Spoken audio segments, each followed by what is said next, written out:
how to transfer money from Philippines to India on PC. Now, first of all, we will use Wise, and if you use the link below, you will benefit from zero fees for transfer up to £500. Now, first of all, open your Wise account, and as you can see, you will be able to see this page. Now, here, select your destination currency. In this case, it will be the Philippines peso, as you can see. Now, after that, select your recipient currency. In this case, it will be the NGRP. Now, type it in the search bar, as you can see.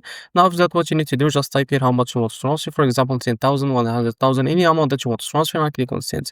Now, as you can see here in this page, now double check the amount that you want to transfer, and now as you can see, this is how much you recipient you receive. Now click on pay with, and as you can see here, select the payment method. The only payment method here is bank e-wallet transfer, and now click on add recipient. Now as you can see here, you can now send money to UPI. So if you select the UPI, type the UPI ID or phone number, and after that you will transfer that money to their UPI bank account. And if you select the bank details, you can now select someone else, and as you can see here, you can provide their email, their phone name and IFSC code and account number, and click continue, and after that your recipient will receive that money to their bank account. So this is how to transfer money from Philippines to India on PC. If you found this video helpful, please like and subscribe to the next video.